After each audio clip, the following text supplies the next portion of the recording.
तीसरे नंबर की गाथा एकत्व निश्चयगत समय सर्वथ सुंदरो लोक, यानी जो चैतन्य विनायक भगवान आत्मा एकत्व को प्राप्त है, निश्चय से सर्वथ सुंदरो लोए, कि वही लोक में सबसे ज्यादा सुंदर। हमने कल इस बारे में विचार किया था और ये भी कहा था कि कुंद कुंद आचार्य देव की ये गाथा ललचाने वाली गाथा है। कौन सी गाथा है? ललचाने वाली। ललचाने वाली समझ गए ना? अपन कुछ टैगलाइन देते हैं जिससे क्या होते हैं, व्यक्ति उस वस्तु की तरफ आकर्षित है। तो कुंद कुंद आचार्य देव ने संसारी जीवों के लिए, उन्हें ये पता है कि सौंदर्य का आकर्षण है, इसीलिए उन्होंने उस आकर्षण का उपयोग करते हुए यह बात बताई कि जगत में सबसे सुंदर अगर कोई है तो निज विनायक भगवान आदि। बराबर समझ में आएगी। और उसका कल अपन ने व्याख्या भी की थी।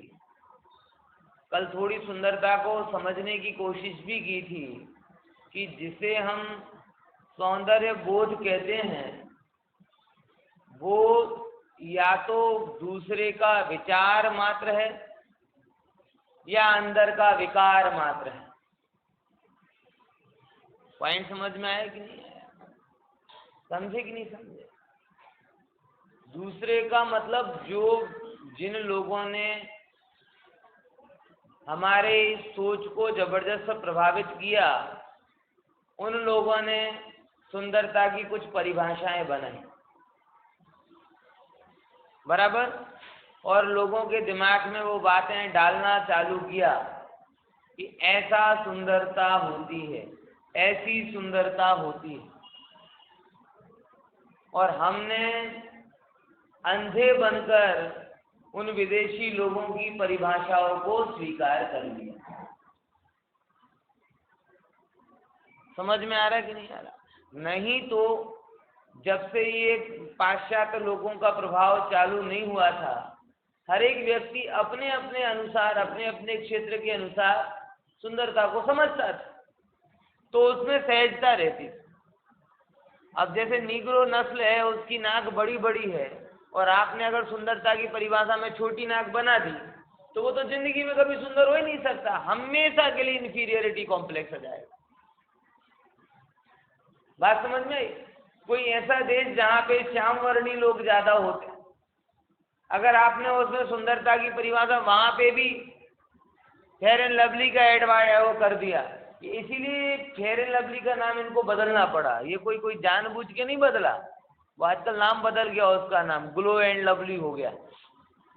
समझे क्यों? क्योंकि लोगों ने बहुत इसके ऊपर आक्षेप उठाए कि तुम रंग भेद फैलाते। अब लोग जागृत हो रहे इस विषय में, अब थोड़ी बुद्धि खुली है, ऐसे समझ लो तो, कि तुम क्या फैलाते हो, रंग भेद फैलाते हो। फेयर शब्द ही लवली होता है क्या? इसलिए उन्होंने वो शब्द हटा के मजबूरन, बस मजबूरी, बस जब बहुत सारी FIR और वो बहुत सारी चीजों ने इस बात पे उनको कंप्लेंट किया तो उस कंपनी को नाम बदलना पड़ा। क्या बदलना पड़ा? अब क्या हो गया? सुनती हो तो ग्लो एंड लवली हो गया उसका। ये सच में एक बहुत पॉजिटिव साइन है। व्यक्ति को अपने अंदर से इंफीरियरिटी निकालनी है तो अपने अंदर के जो पूर्वाग्रह हैं, उन पूर्वाग्रहों को निकालना पड़ेगा। कोई भी बाहरी लीपा पोती से आपके अंदर की जो इंफीरियरिटी कॉम्प्लेक्स हो जाएगा। बात समझ में आ रही कि नहीं आ रही? ख्याल में आया?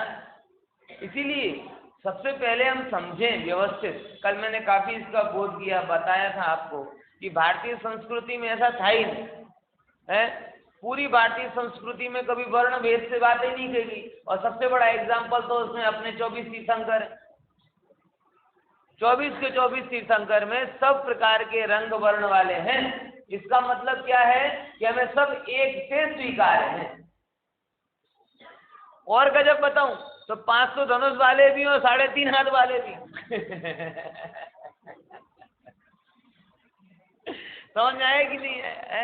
ये भी एक ये भी चीज समझ लो कि इसके लिए भी कोई इंफीरियरिटी और सुपीरियरिटी के जो पैरामीटर नहीं लगाना कि भाई 6 फीट हो गई तो सुंदर है, 6 फीट नहीं हुई तो असुंदर है। नहीं, जो जिस रूप में है उस रूप में। खरे अर्थ में बोलूं तो सच्चा सौंदर्य बोध तो माँ का अपने बालक के प्रति होता है, जिसमें ना पर का विचार होता है और ना ही अंतर का विकार होता है। आप समझ लो, माँ का बालक होवे वो हर क्षेत्र की माँ अपने बालक को, चाहे वो यूरोपियन कंट्री के जैसा वाइट हो, चाहे अफ्रीकन कंट्री के जैसा ब्लैक हो, हर क्षेत्र की माँ अपने बालक को इक्वल सुंदर मानती। ये क्या बता रहा है कि ये एक्चुअल में सुंदर मानना ये है तो राग, लेकिन सहज नौकर्म है। ये राग की पुष्टि के लिए जो नौकर्म उसके सामने था उसके आधार पर उसने अपने राग का पोषण कर लिया, नौकर्मों में छेड़छाड़ नहीं किया। बात समझ? माँ को पुत्र प्रिय क्यों लगा? क्योंकि उस जाति का उसके अंदर में कौन सा उदय चल रहा है? राग का उदय चला। वात्सल्य ये भी एक प्रकार के कर्म का उदय, ये उदय आया और इस उदय के कारण जो उसको पुत्र के रूप में नौकर्म प्रस्तुत हुआ उसको उसने क्या मान लिया? वात्सल्य भरी दृष्टि से देखा तो उसे सबसे सुंदर लगा है? सबसे सुंदर लगा। अगर किसी से पूछा जाए कि भाई 3 लोग से सबसे सुंदर बालक कौन सा है, तो हर माँ बोलेगी कि मेरा। क्यों? क्योंकि कुदरती प्रोसेस से अंदर में राग का, जैसे ही वो माँ का पुत्र का जन्म होता है वैसे ही उसके अंदर में वात्सल्य का संचार होता है, और जैसे ही वात्सल्य का संचार होता है तो जो उसे नौकर्म के रूप में मिला, समझ लो मैं क्या शब्द बोल रहा हूँ, उस वात्सल्य की पूर्ति के लिए कौन मिला? जो उसे नौकर्म के। कोई फोटो देख देख के पुत्र को सुंदर नहीं मानता। अपन लोगों को जब शादी विवाह के लिए लड़के लड़कियां देखने की बात आती है तब 50 फोटो देखते हैं, ये सुंदर है, ये काला है, ये सफेद है। सफेद तो कोई नहीं बोलता।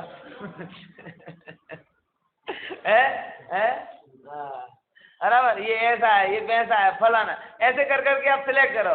लेकिन माँ ने वो नहीं देखा, माँ ने जो आया उसे स्वीकार किया। ये कहलाया छेड़छाड़ वगैरह का सौंदर्य।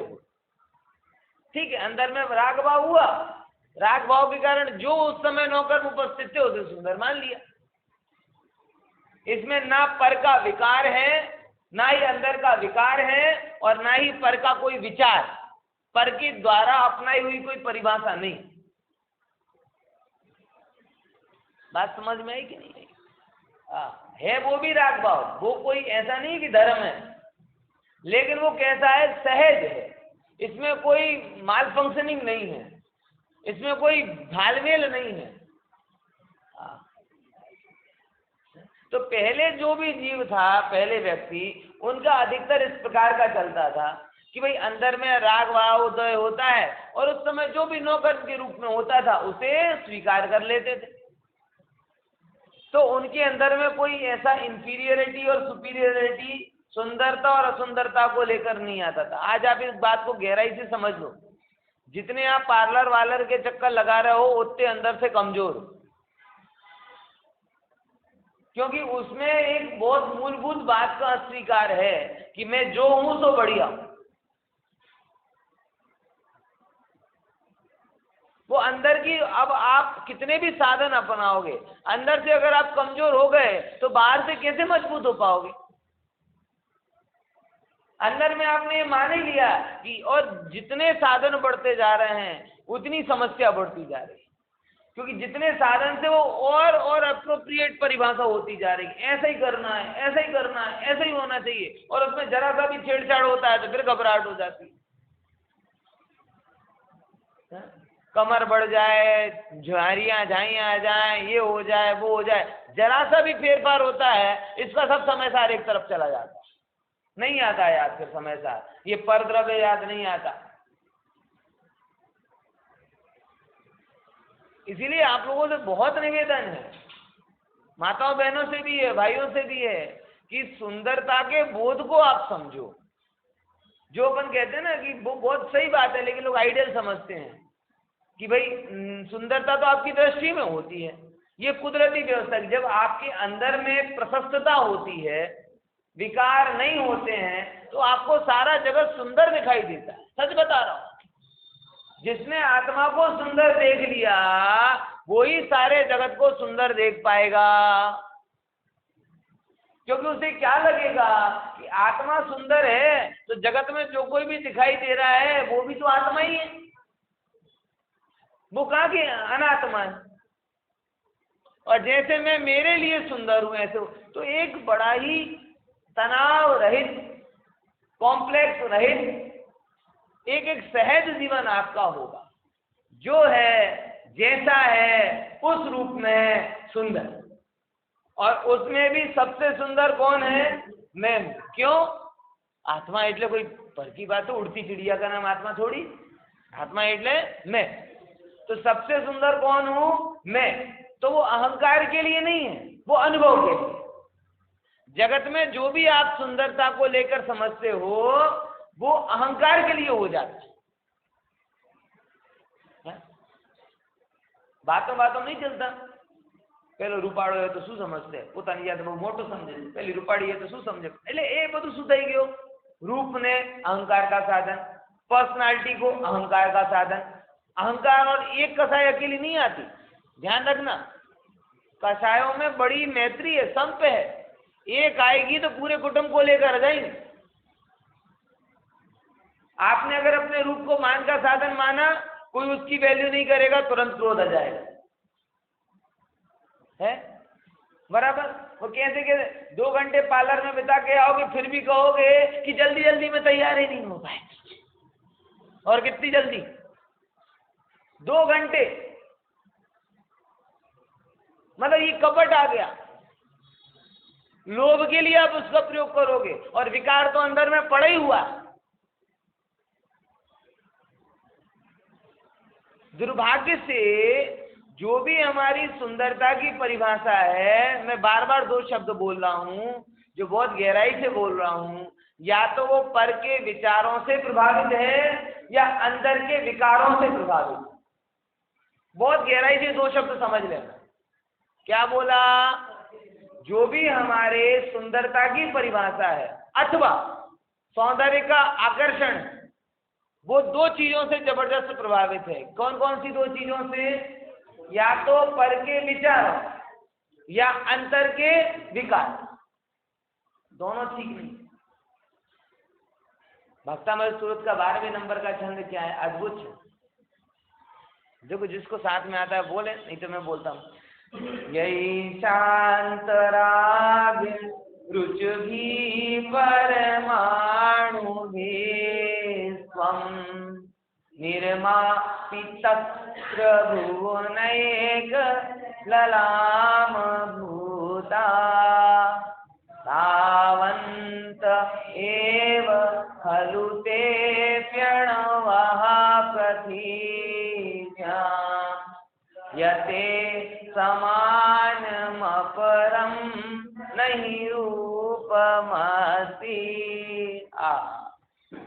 हे जिनेंद्र भगवान, आप 3 लोक में सबसे सुंदर, बराबर। त्रिभुवन के ललाम मतलब तिलक हो,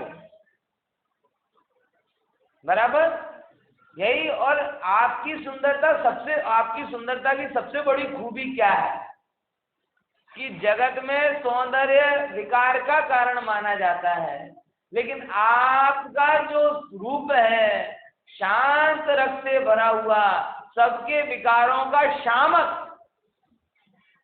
खत्म कर देने वाला है। बोलो, विचार करके देखो। और आचार्य क्या कहते हैं कि जिन शांत रस के परमाणुओं से आपका शरीर बना, हमें तो ऐसा लगता है कि जगत में वो परमाणु की मैन्युफैक्चरिंग ही बंद हो, उतने ही थे जितने आप में आ गए, क्योंकि अब हमें आपके जैसा कोई दूसरा दिखाई ही। देखो भाई, गजब है ना। भगवान सुंदर है कि नहीं?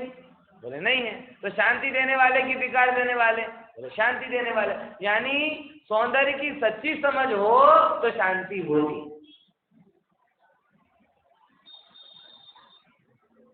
पॉइंट समझ में आया कि नहीं आया?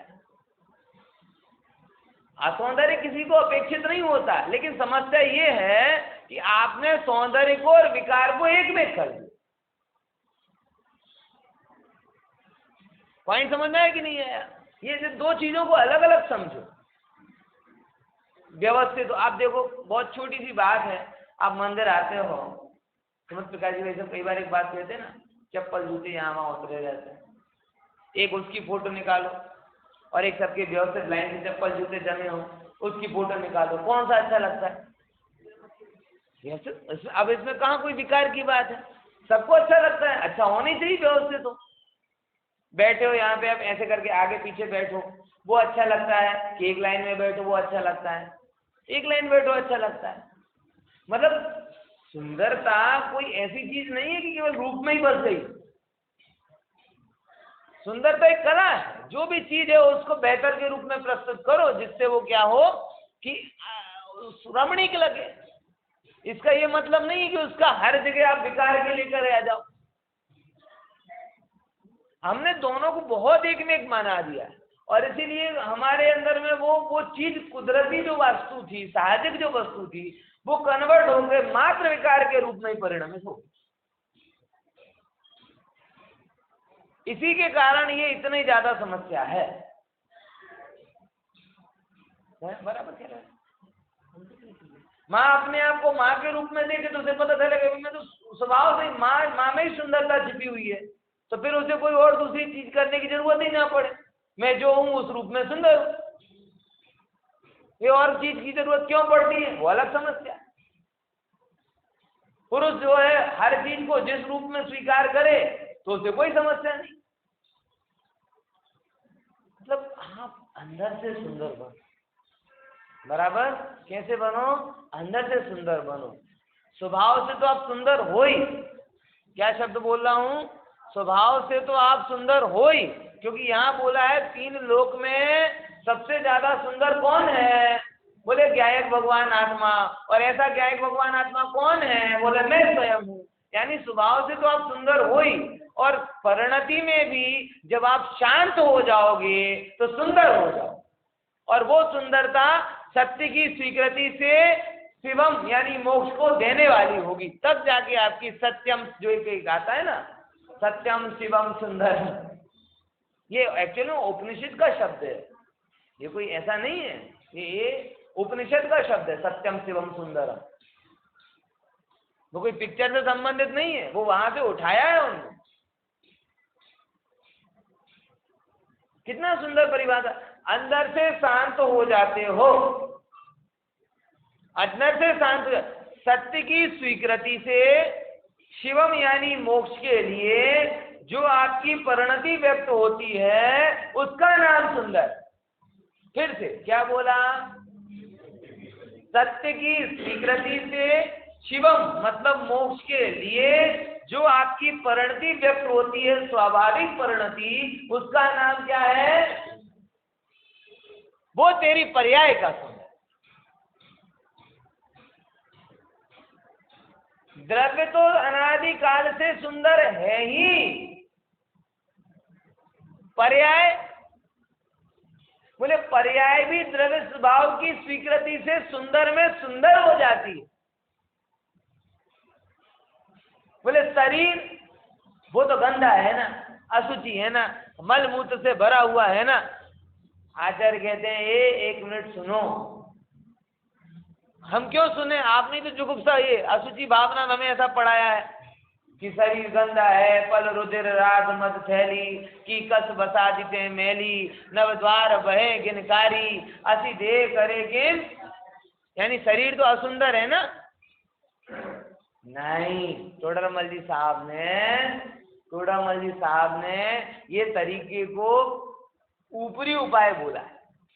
उन्होंने बोला कि कभी कभी राग छुड़ाने के लिए जुगुप्सा कराई जाती, एक कसाय को छुड़ाने के लिए दूसरी कसाय कराई जा रही है, वो असी दे करे किम यारी, इस बात को बताने के लिए इतनी सारी बातें बोली।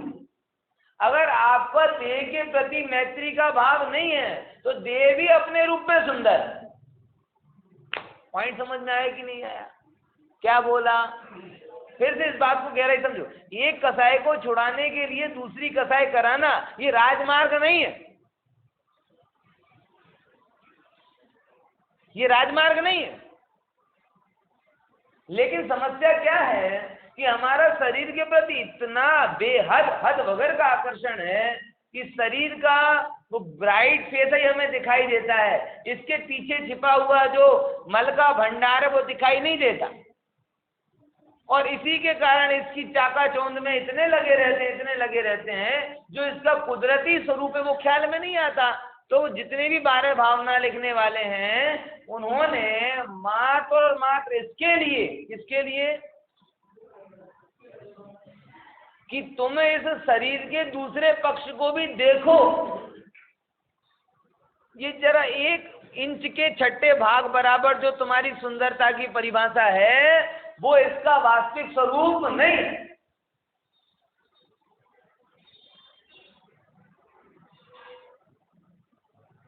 समझे कि नहीं समझे?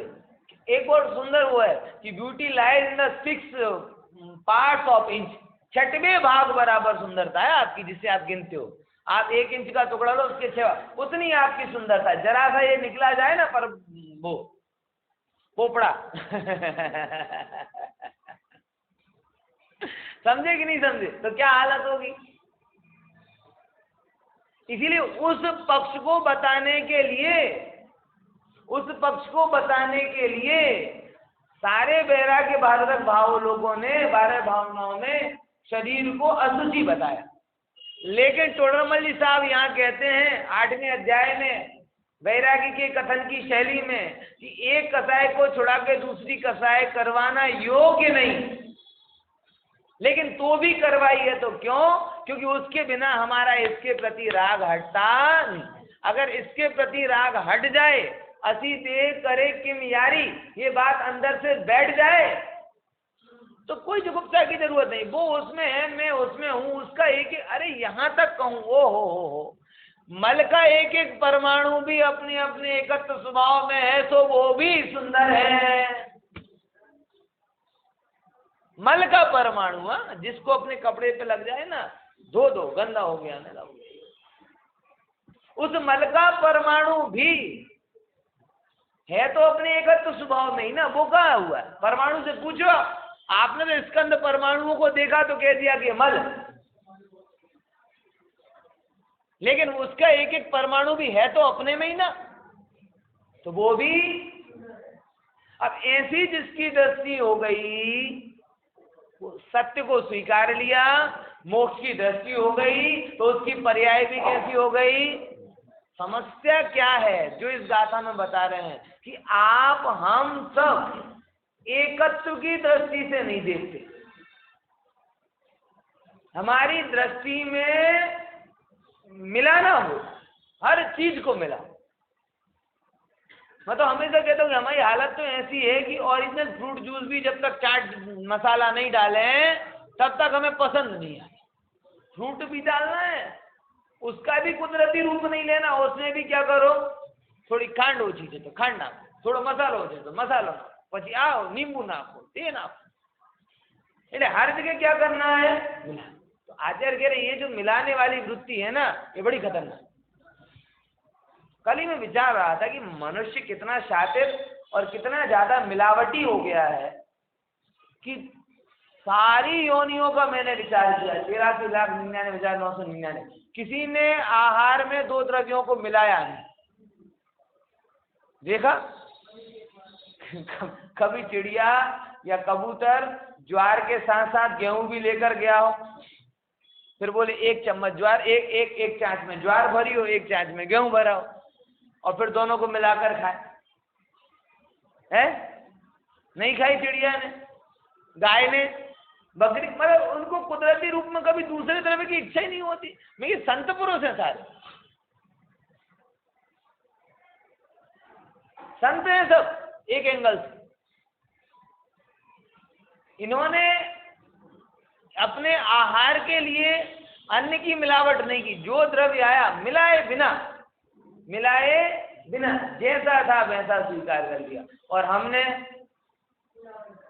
हर चीज को मिला के बनाया। चाइनीज नूडल समोसे में घुसा दिए, इससे बड़ी मिलावट क्या होगी? है? समझ में आया कि नहीं आया?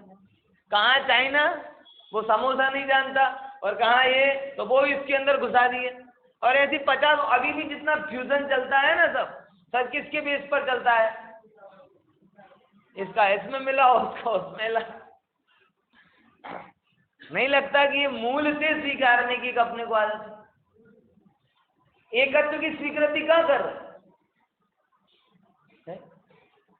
हर जगह हमने, मतलब जो जैसा है, सच बताओ ना, सीधी सी बात ये है, भोजन को जैसा है वैसे रूप में नहीं स्वीकारा, शरीर को जैसा है वैसे रूप में नहीं स्वीकारा, संबंधों को जैसा है उस रूप में नहीं स्वीकारा, संबंधियों को जैसा है उस रूप में वैसा नहीं स्वीकारा। समझ में आएगा? हर जगह हमने क्या किया? मिलावट। तो अब हमारा जीवन मिलावट ही नहीं बना तो क्या हो? और समझो, वही यहाँ गाथा में बता रहे हैं कि एकत्व से देखोगे तो हर पदार्थ सुंदर है।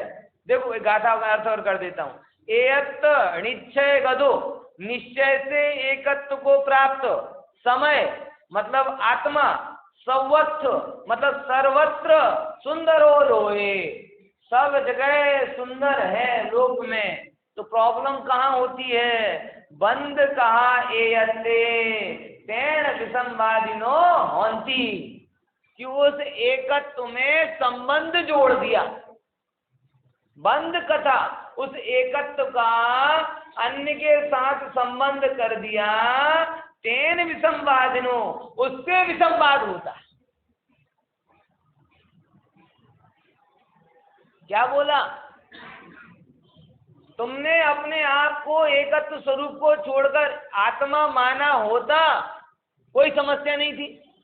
आपने अपने आप को अभिषेक मान लिया, पुरुष मान लिया। अब जैसे ही पुरुष माना, पुरुष कहा, अब समस्याएं चालू। पुरुष हो तो कमाने जाओ, पुरुष हो तो घर की जिम्मेदारी निभाओ, पुरुष हो तो पुरुषोचित कपड़े पहनो, पुरुष हो तो पुरुषोचित बात करो। है कोई पुरुष और ऐसे करके स्वेटर बुनने लगे, ठीक है, भाई सुशब्द कहवाय છે એના માટે कि लड़कियों के जैसे काम कर रहा है, तुरंत समस्या। एकत्व से माना होता कोई समस्या नहीं थी, लेकिन एकत्व को तुमने किससे जोड़ दिया? सबसे पहले नियरेस्ट संबंध किससे जोड़ा? शरीर के साथ। अब उसके साथ जितनी समस्या है तो तुम्हारे साथ आ गई। आत्मा को तो खाने की जरूरत नहीं, रहने की जरूरत नहीं, पीने की जरूरत नहीं, कुछ भी जरूरत नहीं। सर्व जरूरतों के बिना भगवान आत्मा पूरा क्या अधूरा? पूरा। सुंदर क्या सुंदर? और जैसे ही आपने जोड़ा वैसे क्या हो गया? अधूरा। और फिर समस्या चालू। तेन विखंबाद, यह शब्द बोला है, उससे विसंवाद होता।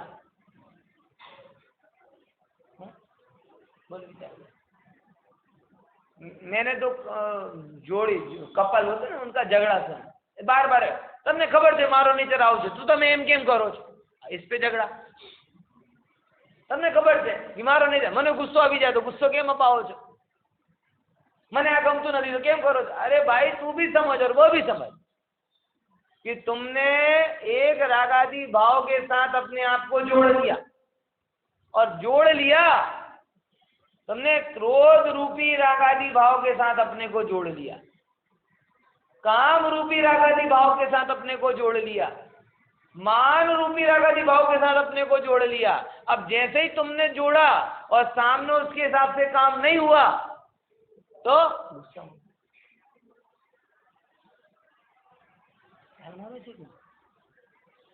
क्यों जोड़ते हो अपने आप को? तुम एकत्व में रहो ना। आचार्य कहते हैं ना पर संयोग के साथ तेरा संबंध है, ना शरीर के साथ तेरा संबंध है।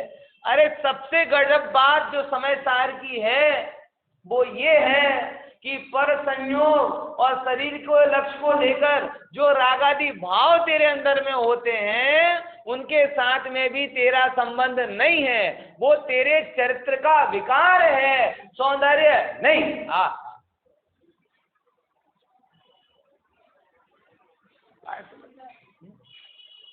और विकारों को निर्दयता के साथ धोना चाहिए, उनके प्रति दया नहीं रखनी चाहिए। अपने चेहरे पर अगर दाग लगा हो तो कैसे धोते? इतना डिजाइन से धोऊं, यहाँ से रहने दूं, धूल लग गई हो चेहरे पर तो साबुन से कैसे धोते हो कि इसमें डिजाइन कर दूं कि पूरा साफ हो जाए? कैसे धोते हो बताओ बताओ? हाथ लिया और फिर उसके बाद तो आंख बंद कर ली और फिर तो मतलब वो कहीं से बाकी रह रहा है, कहीं से, मतलब हमें देखना ही क्यों? आई बात समझ में? क्या सुंदर प्रयोग किया हमने। जिसको दाग जाना, बस दाग जानने के बाद में हाथ में साबुन ली और फिर निर्दयता के साथ में शरीर की चिंता की, दाग की कि गया कि रहा कि आधा गया कि आधा रख लूं कि आधा छोड़ दूं। कितना एक क्षण के लिए विचार करो, हमने इसके अलावा कोई और विचार किया क्या? और आंख बंद कर ली। कब तक? कब तक? जब तक धुल नहीं गया था। ओह, भगवान कह रहे हैं ऐसे तो तुझे करना है। क्या करना? वेद ज्ञान साभूतः समरस निर्मल नीर और धोवी अंतर आत्मा धोवे निज गुण चीर। ये वेद ज्ञान रूपी साबुन का बोलिए, समता रूपी जल लिया। अब देखा कि कहाँ, तो वहां तो कपड़ों की बात कर रहे हैं, यहाँ तो हम अपनी बात कर रहे हैं कि हमने क्या देखा? वेद ज्ञान रूपी, अरे ये क्रोध भाव है ना, ये मेरे अंदर का दाग, ये राग भाव है ना, ये मेरे अंदर का दाग, ये विकार है ना, ये मेरे अंदर का दाग। ये मुझे बात बात पे गुस्सा आ जाता है, मुझे बात बात पे मान आ जाता है, मुझे हर चीज को पाने की लोभ की इच्छा होती है। कोई मेरे प्रतिकूल गमन करे तो मुझे पसंद नहीं आता है, कोई मेरे अनुकूल गमन करे तो मुझे वो बड़ा प्यारा लगता है। लाभ हो जिससे वो प्रिय लगते हैं, हानि जिससे हो वो अप्रिय लगते हैं। अरे रे रे, ये सब चरित्र के दाग हैं। ये सब क्या है? मेरा स्वभाव नहीं, मुझे बचाना नहीं है इनको। जैसे मुंह धोया था तो दाग को बचाया नहीं था। अरे पहला तो यही है, धन्य है जिनके जीवन में दाग ही नहीं, वो भी धन्य है जिनके जीवन में दाग लगता है तो वेद ज्ञान के माध्यम से उसका संपूर्ण नाश करते हैं। अरे तरस तो उन पे आता है जो कहते हैं दाग अच्छे।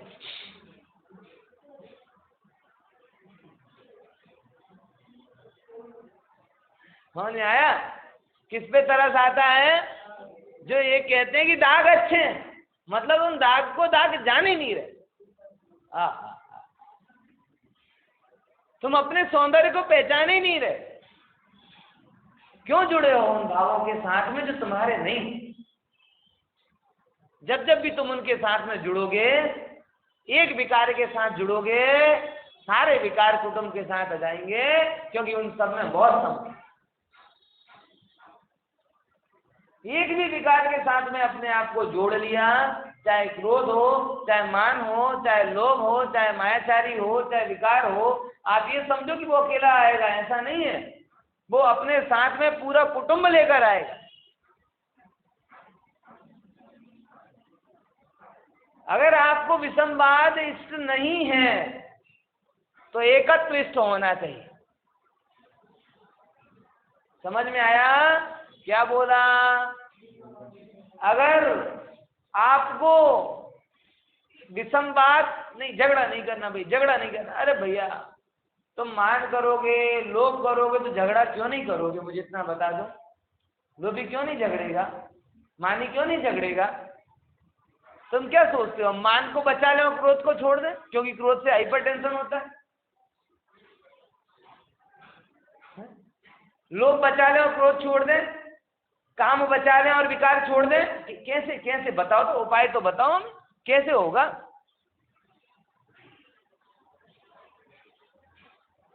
प्रैक्टिकली मैं पूछ रहा हूं, एक साधक के दृष्टिकोण से आप विचार करके देखो। जिसने भी मात्र क्रोध को छोड़ना चाहा, उसने कभी क्रोध को नहीं छोड़ पाया, और जिसने विकारों को छोड़ना चाहा वो सब विकार को छोड़ चुके। क्योंकि अकेला क्रोध जाता नहीं, अकेला काम जाता नहीं, अकेला मान जाता नहीं, अकेला लोभ जाता नहीं। कसाय एक साथ पतली होती और लगभग लगभग एक साथ नष्ट होती। लगभग लगभग शब्द बोल दिया, वो चरित्र मोहिनी गुणस्थान का क्रम अलग अलग, वो बात अलग। इसलिए एक को रखकर दूसरे को छोड़ने की कोशिश मत करो। समझ में आया? एक को, जैसे ही तुमने एक को छोड़ा, एकत्व में पर के साथ एकत्व किया, वैसे ही विसंवाद हो गया। तेण विसंवादनी होती, गाथा का मूल शब्द है। इसलिए तो उपाय क्या है साहब? उपाय क्या है? सत्यम शिवम सुंदरम, सीधा सीधा उपाय। सत्य को स्वीकार करो, मोक्ष का लक्ष्य बनाओ, पर्याय अपने आप सुंदर हो जाएगी। क्या बोला? सिंपल। सत्य और सत्य की स्वीकारोक्ति में क्या शामिल है? जो जो भी दृष्टि के विषय हैं, सम्यक दर्शन के मूलभूत निर्णय हैं, वो सत्य की स्वीकृति। कौन कौन सी चीजें? शरीर में नहीं हूं, पर का कर्ता मैं नहीं हूं, विषयों में सुख नहीं है, जगत में इष्ट कुछ भी नहीं है। जो जो सम्यक दर्शन से संबंधित मूलभूत विषय है कि देह में नहीं, पर का ज्ञाता मात्र, बराबर, और आत्मा के सुख का भोगी है, संयोगों में कुछ भी नहीं, वस्तु स्वातंत्र की स्वीकृति, ये हुआ सत्य का निर्णय। और ये सब किसके लिए है? कोई दुकान बढ़िया चले इसके लिए थोड़ी। ऐसा हुआ एक बार, पता है, एक भाई को मैं समझा रहा था, और ऐसे ही फिर सहज मैंने एक बात कह दी। तो ऐसे करने से पुण्य बनता है, और पुण्य बनता है तो सहज ही सब अनुकूलता हो जाती। तो 5-6 दिन बाद वो आया और बोला, पंडित जी हमने आपकी बात सुनी, बिजनेस में तो कोई ग्राफ हुआ नहीं, बिजनेस में तो कोई वृद्धि हुई नहीं, ये बिजनेस आया कहाँ से? बोले नहीं, वो आपने लास्ट क्लास में बोला था ना। कौन सा है? वो बिजनेस में तो कुछ, हमें 5 दिन से ऐसा प्रयोग कर रहे हैं, सबके प्रति संभाव रखूं, ग्यारह भाव रखूं, ऐसा, लेकिन बिजनेस में तो कोई वृद्धि हुई नहीं। बोले आपने बोला, मैंने कि तेरी दृष्टि हुई कहाँ? तूने तो पहले ही ये लक्ष्य बना लिया ना। मैंने बोला मोक्ष के लक्ष्य कर, और तुमने तो पहले ही लक्ष्य में क्या बना लिया? तो वो बात आई कहाँ श्रद्धांजलि? ध्यान रखना भैया, जो स्वरूप भ्रष्टा सर्व भ्रष्टा।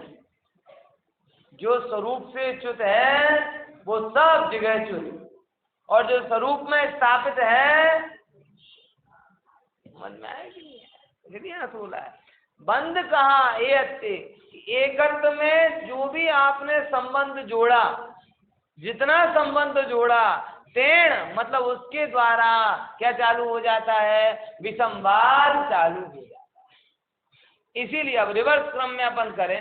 विसंवाद अपन समझते हैं कषाय है। अगर विसंवाद नहीं करना हो तो क्या करो? कि किसी के साथ संबंध मत जोड़ो। संबंध जोड़ना मतलब क्या? आप जुड़ गया, उसका क्या करें? अरे जुड़ गया, ये तो इस पर्याय का सत्य भाई साहब। स्वभाव से देखो तो तुम अभी भी भिन्न हो। बोले आपके संबंध नहीं जुड़ेगा किसी से? बोले जुड़े।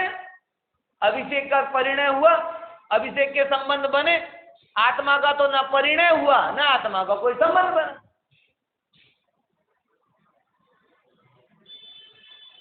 बात समझने की नहीं। तो संसार में जन्म लेते ही आपके शरीर के संबंधी अगर विवाह ना भी करो तो संबंध तो बनने ही वाले हैं ना। पिता तो पिता ही रहेगा ना, माता तो माता ही रहेगी ना, माता मौसी काका काकी ये सब तो रहेंगे ही ना। बोले हाँ संबंध बनेंगे, लेकिन वो तेरे नहीं। वो किसके हैं? तेरे नहीं हैं, इस शरीर के हैं। और शरीर जैसे कपड़ों के बनी आकृति के कारण, कपड़ों के रंग के कारण हम वैसे लाल पीले काले नीले नहीं हो जाते, ऐसे ही शरीर के संबंधों के कारण हम माता पिता काका बुआ भाभी कुछ भी नहीं हो जाते। तू भिन्न ही है। अच्छा फिर समझते एक और बात। अच्छा आप ऐसे सब संबंध मेरे नहीं ऐसा कह रहे हो तो घर में झगड़ा नहीं होगा क्या है? अच्छा मैं ये बताऊं, चलो एक बात, झगड़ा कैसे होता है? झगड़ा कैसे होता है? यहाँ तो क्या आप समझ रहे झगड़े की समझ? सास और बहू साथ में नहीं रह पा रहे और वहां चक्रवर्ती की 96,000 स्त्रियां साथ में रह रही, झगड़ा नहीं हो रहा था। अब स्त्रियां इतनी हैं तो परिवार भी होगा। अब विचार करके देखो मैं क्या बताना चाह रहा हूँ। जो ये कहते हैं कि आप ऐसे संबंध पर है कह दोगे तो घर में झगड़ा नहीं होगा। अरे भाई संबंध, जो झगड़ा होता है ना वो संबंधों के कारण नहीं होता, संबंधों में छिपी हुई अपेक्षाओं के कारण होता है। ये बहुत गहराई से समझ लेना बात। कोई बहू बन गई तो आपकी शत्रु हो गई, कोई सास बन गई तो आपकी कोई ऐसा नहीं है। आप समझो, हर पद के साथ में जो आपने अपेक्षा जोड़ी और उस अपेक्षा अनुसार कार्य नहीं हुआ, उसके प्रपोर्शन में झगड़ा होता है।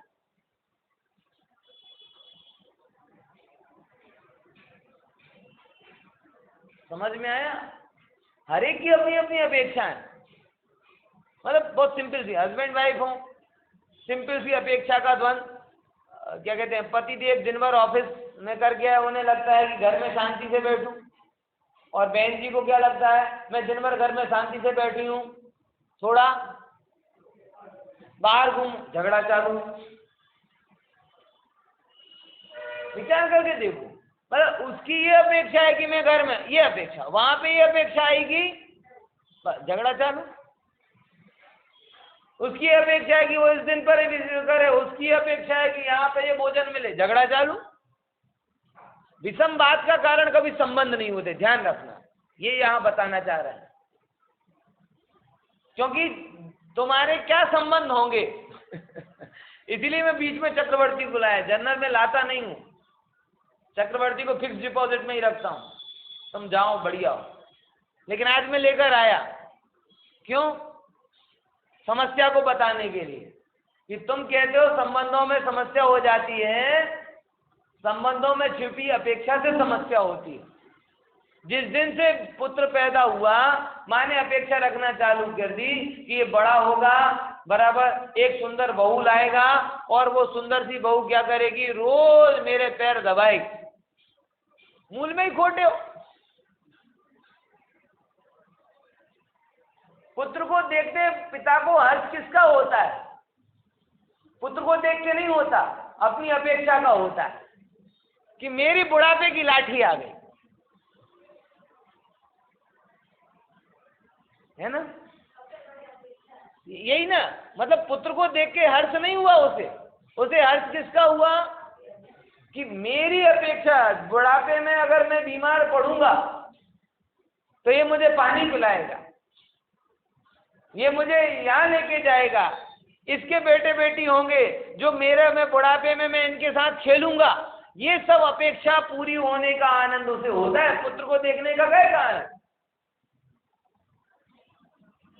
आप समझो गहराई से बात को।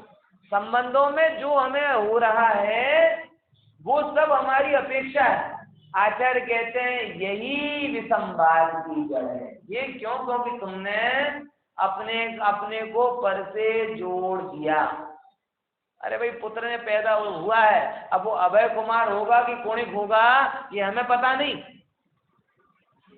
आई बात ख्याल में, अभय कुमार और कुणिक नहीं हो तो समझ लेना, वो इतना समय नहीं मिलेगा। पुत्र हो गया, अब वो अभय कुमार निकलेगा कि कुणिक निकलेगा ये हमारे पुण्य पाप होने के अनुसार, हमें कोई इसकी चिंता नहीं।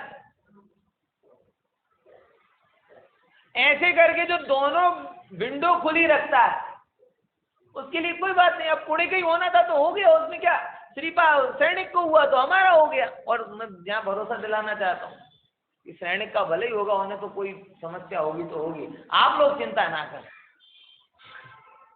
आपके यहाँ कुणिक पैदा नहीं होगी, आपके यहाँ श्रवण कुमार ही पैदा हो, ऐसा समझ के चलो। क्योंकि जब तक कुणिक नहीं बना तब तक अभय कुमार को कुणिक मानने के क्या तुक है, जब बन जाएगा तब देख लेंगे। समझ में आएगी नहीं? इसीलिए सबसे पहले नंबर, अगर आपको विसंवाद टालना है तो क्या करो, एकत्व से, मतलब किसी संबंध अलग है, संबंध तो जुड़ेंगे ही जुड़ेंगे। शरीर जब तक है तब तक संबंध है ही, संबंधों से दुख नहीं है, संबंधों में छिपी हुई अपेक्षा से दुख है। संबंध आत्मा से नहीं जुड़ते, अपेक्षा आत्मा से जुड़ती है। संबंधों के जुड़ने का नाम एकत्व में प्रॉब्लम नहीं है, संबंधों से जो अपेक्षा जुड़ी उससे कहा कि एकत्व में वो तुमने जोड़ दिया, एकत्व को भूल गए, उससे सब विसंवाद पैदा होता है। बात समझ में आएगी? आप विचार करो, निरपेक्ष रूप से भी संबंध हो सकते हैं क्या?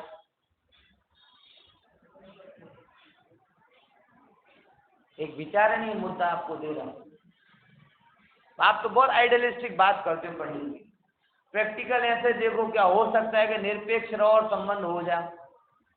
बोले हाँ, ये वायु है ना, निरपेक्ष रूप से आपको प्राण दे रहे, ये वृक्ष है ना, निरपेक्ष रूप से आपको पवन दे रहे, पानी है ना, निरपेक्ष रूप से आपको निर्मलता दे रहा, शीतलता दे रहा, अग्नि है ना, निरपेक्ष रूप से आपको गर्माहट दे रहे, ये सारा जगत है ना, ये सब निरपेक्ष रूप से काम कर रहा है। स्वार्थ में तो तू नाच रहा।